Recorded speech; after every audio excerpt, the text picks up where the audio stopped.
Hello everyone, welcome again. आप सबका स्वागत है। तो बच्चों, लास्ट टाइम हमने मिक्स्ड ग्रुपिंग ऑफ सेल्स के कुछ टॉपिक्स किए थे, जिसमें कुछ शॉर्ट ट्रिक्स और जो हमने कॉन्सेप्ट निकाला था, जैसे कि 2 पेज की डेरिवेशन 5 लाइंस में या 6 लाइंस में कैसे की जाती है, वो भी मैंने मेथड्स आपको लास्ट वीडियोस में बताए थे। और इसके अलावा कि कैलकुलेशन को आसान कैसे करना है, और जब भी कोई दिया होगा न्यूमेरिकल तो आपने किस तरीके से उसे सॉल्व करना है, मतलब कौन सा शॉर्टकट लगाना है, ये डिस्कस किया था। तो आज के टॉपिक में भी मैं ऐसी चीज़ें बताऊंगा कि जो आपको न्यूमेरिकल में दिखेगी तो आपने झट से वो चीज़ लगा देनी है कि किसी भी की कोई भी बात नहीं है आपने सुननी, आपने सिर्फ वही करना है जो मैं आपको इस वीडियो में सिखाने जा रहा हूँ, ताकि आपका न्यूमेरिकल्स अच्छे से हो सके। चलिए शुरू करते हैं आज का टॉपिक। आज के टॉपिक का नाम है हीटिंग इफेक्ट्स ऑफ करंट। तो बच्चों ध्यान से सुनिएगा। एक आपके घर में एक डिवाइस होता है जिसको आप प्रेस बोलते हैं, प्रेस, लेकिन एक्चुअल में उसे फिजिक्स की टर्म में इलेक्ट्रिक आयरन बोलते हैं। मतलब वो वाली इलेक्ट्रिक आयरन जिससे आपके कपड़े प्रेस हो जाते हैं। तो थोड़ा सोच के देखिए कि वो जो इलेक्ट्रिक आयरन है उसका काम क्या होता है कि जैसे ही आप उसे करंट सप्लाई देते हैं वो गर्म होना शुरू हो जाती है। और वो गर्म क्यों होती है, इसका रीज़न मैं आपको आज बताने जा रहा हूँ कि उसके गर्म होने का सिर्फ एक ही कारण है कि उसमें जो भी मटेरियल यूज़ किया होता है, या आप मेटल कहें या अलॉय कहें, या जो भी मटेरियल यूज़ किया होता है उसकी रेजिस्टेंस बहुत ज़्यादा हाई होती है। और रेजिस्टेंस हाई होने से ही जो करंट आप उसमें सप्लाई देते हैं उसको पास होने में इतनी प्रॉब्लम आती है कि वो रेजिस्टेंस उसको इतना ज़्यादा अपोज करती है कि जो भी एनर्जी आप देते हैं और वो मटेरियल उसे रिजेक्ट करता है या अपोज करता है, तो वो एनर्जी हीट की फॉर्म में बाहर आती है और उसी हीट को हम यूज़ करके अपने कपड़े प्रेस कर लेते हैं। तो चलिए यही टॉपिक से शुरू करते हैं कि हीटिंग इफेक्ट्स करंट का क्या कहता है कि जब भी आप किसी मटेरियल से करंट पास करेंगे तो ऑब्वियसली उसमें हीट प्रोड्यूस होगी, चाहे वो कम हो चाहे ज़्यादा हो। तो किसमें कम होगी किसमें ज़्यादा होगी ये हमारा आज का टॉपिक नहीं है, बल्कि वो जो हीट प्रोड्यूस होगी वो डिपेंड किस किस फैक्टर्स पे कर रही है, हमें आज उस फैक्टर्स को स्टडी करना है। तो चलिए शुरू करते हैं। जो भी हीट हम निकालेंगे बच्चों, वो साइंटिस्ट ने जिसने इस कॉन्सेप्ट के बारे में डिटेल में बताया था उसका नाम है जूल्स। कुछ स्टूडेंट्स या टीचर जाउल्स भी बोल देते हैं, लेकिन मैं पर्सनली जूल्स बोलूंगा, तो आप उसी के साथ चलें कि हीट की एसआई यूनिट क्या है, जूल्स। और जो हम आज टॉपिक करने जा रहे हैं उसको जूल्स लॉ ऑफ हीटिंग भी कहते हैं। जूल्स लॉ ऑफ हीटिंग इसी टॉपिक को कहते हैं। तो ये होता क्या है कि जब भी कोई भी कंडक्टर या मटेरियल आप किसी बैटरी से ज्वाइन करते हैं, पोटेंशियल डिफरेंस देते हैं, तो उस मटेरियल की कोई अपनी रेजिस्टेंस होती है जिसको मैंने आर से लिख दिया। और जब भी आप उसे बैटरी से कनेक्ट करेंगे तो उसमें से करंट फ्लो होगा, और करंट अगर फ्लो होगा तो कितने टाइम के लिए फ्लो हो रहा है, तो इसका मतलब हमारे पास 3 फैक्टर्स है, करंट, रेजिस्टेंस और टाइम।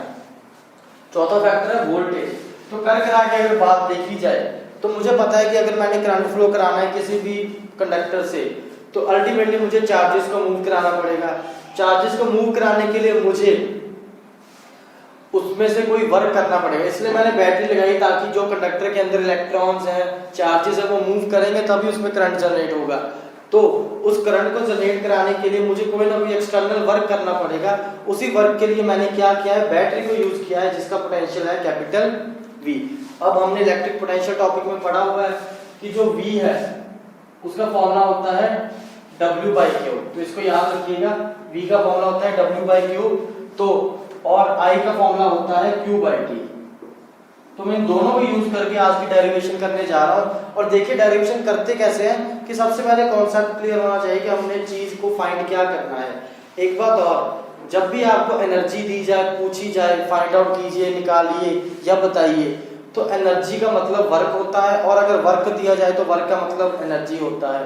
तो इसका ये मतलब नहीं है कि आपने जो जो वर्क के फॉर्मूले किए थे वो एनर्जी में एप्लीकेबल नहीं है, ये बिल्कुल गलत बात है। जो जो फॉर्मूले वर्क के लिए हैं वही एनर्जी के लिए हैं, और जो जो एनर्जी के लिए वही वर्क के लिए हैं। हमने निकाला है हीट, तो हीट भी एक तरह की एनर्जी है। तो अगर मैं वर्क निकाल लूँ कि बैटरी ने कितना किया तो अल्टीमेटली मुझे हीट मिल जाएगी। तो सिर्फ 2 स्टेप की डेरिवेशन रह जाती है अगर आप ये कॉन्सेप्ट समझ गए कि अगर मैंने यहाँ से वर्क निकाला है तो वर्क का फॉर्मूला क्या आ गया, Q/V, मैंने यहाँ पे लिख दिया, और Q का क्या आ गया, I/T। तो अगर मैं Q/V था, इसमें मैं वैल्यू पुट कर दूं IT, Q/IT, तो मेरे पास देखिए मैं यहाँ पे W लिख देता हूँ आपको कंफ्यूजन ना हो। तो यहाँ पे मेरे पास W का फॉर्मूला आ चुका है। W equal to Q V. अब इस W equal to Q V मैंने Q की वैल्यू पुट कर दी IT, तो ये क्या बन गया IT इंटू V, इसको मैंने सीधा करके लिखा तो VIT बन गया। अब देखिए वर्क क्या होता है एनर्जी, एनर्जी क्या होता है वर्क, इसलिए मैंने W को सीधा हीट लिख दिया, हीट मतलब heat energy, H is the symbol of heat energy. तो अगर आप यहाँ पे एनर्जी भी लिखें तो कोई गलत नहीं करेगा क्यों, because it is heat energy kind of work, तो वो इसके इक्वल है। अब ओम्स लॉ क्या कहता है, ओम्स लॉ कहता है V is equal to IR होता है। तो मैंने क्या किया, झट से यहाँ पे V देखा तो मैंने IR पुट कर दिया, तो ये क्या बन गया I स्क्वायर RT, आपका नीचे वाला फॉर्मूला। अगर मैं पहले फॉर्मूले में ओम्स लॉ के according V by R put कर दूं I को, सेंटर वाले को, तो मेरा सेकंड फॉर्मूला बन जाएगा। तो सिंपल सी अगर बात कहूं मैं आपको कि आपने सिर्फ हीट का एक ही फॉर्मूला याद रखना है और उस फॉर्मूले से आप ओम्स लॉ अप्लाई करके आप दूसरे फॉर्मूले से निकाल सकते हैं, तो ये गलत नहीं होगा। तो एग्जाम में भी आपने ऐसे ही करना है और जनरली बताऊं तो ऐसे ही करना चाहिए, क्योंकि अगर फॉर्मूलाज याद करते करते थोड़ा सा आपने गलत कर दिया तो आपका सारा क्वेश्चन गलत हो जाएगा।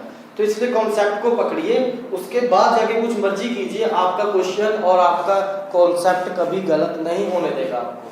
तो ये 3 फॉर्मूले आ गए और ये 3 फॉर्मूले जूल्स में आए हैं, तो जो SI यूनिट होगी हीट की वो जूल्स में आएगी और इसी को जूल्स लॉ ऑफ हीटिंग कहते हैं।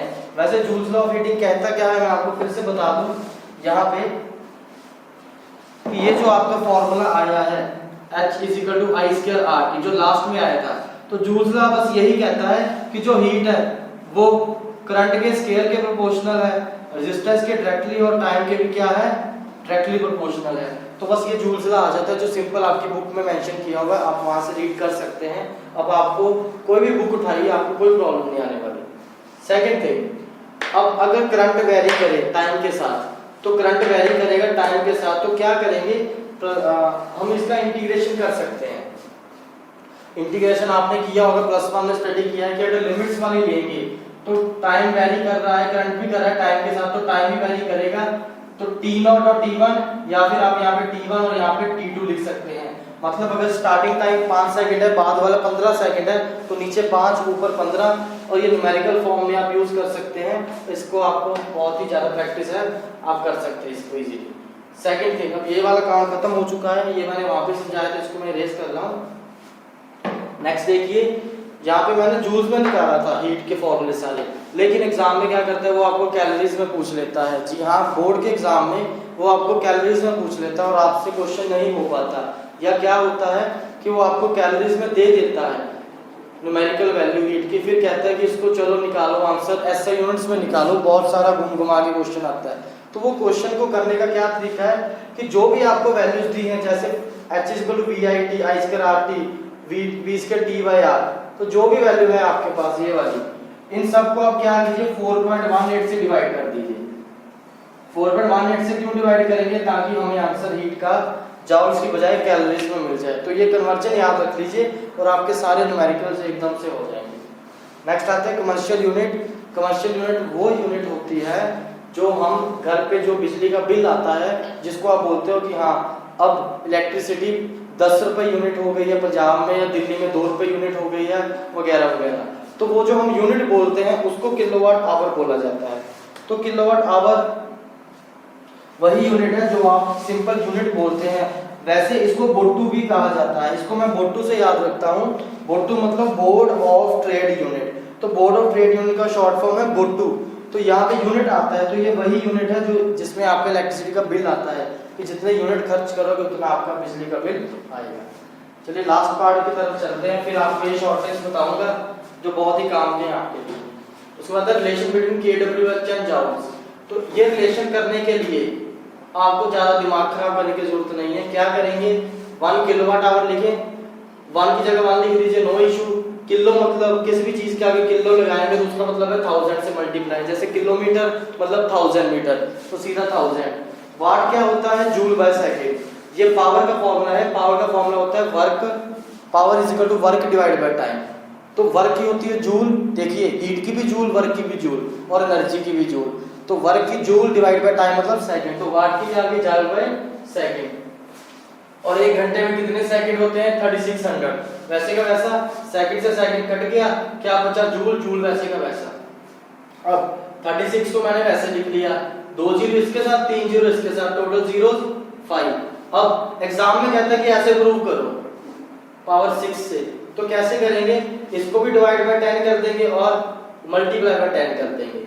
तो देखिए जब मल्टीप्लाई करेंगे तो ये 10 इसके साथ चला जाएगा, ये इसका पॉइंट बन जाएगा, तो वो मैंने नीचे लिख दिया। तो पावर क्या बन गई 5 से 6, तो ये भी आपका प्रूफ हो चुका है। अब करते हैं इंटरेस्टिंग काम और फिर इस वीडियो को खत्म करते हैं, ध्यान से सुनिएगा।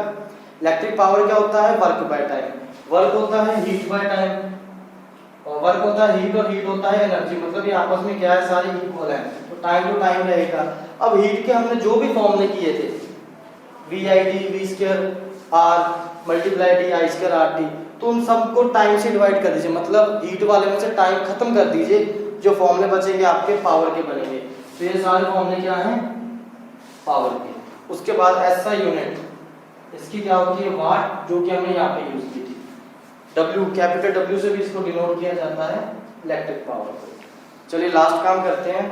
अब हम उस पड़ाव पे पहुंच चुके हैं जहाँ पे हमने न्यूमेरिकल्स को सॉल्व करना है और जिसमें हमें गलती बिल्कुल बर्दाश्त नहीं है, और ये कॉन्सेप्चुअल क्वेश्चन भी आता है। तो देख लीजिए, कहता है जब दो रेजिस्टर्स को आपने सीरीज में कनेक्ट किया है और नीचे क्या किया है, वही दो रेजिस्टर को आपने पैरेलल में कनेक्ट कर लिया, तो कहता हीट, देखिए इसमें से भी हीट जनरेट होगी, इसमें से भी होगी क्योंकि करंट पास करेंगे, नीचे वाले में भी हीट जनरेट होगी, इसमें से भी होगी।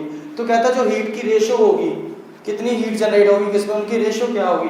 तो एग्जाम में अगर रेशो निकालनी हो तो डायरेक्ट आप क्या करें, सीरीज में H1 by H2, मतलब इसमें से हीट क्या होगी H1, इसमें से H2, तो H1 by H2 R1 by R2, इसमें से H1 इसमें से H2, लेकिन इसमें उल्टा, इसका R1 नीचे इसका R2 ऊपर है।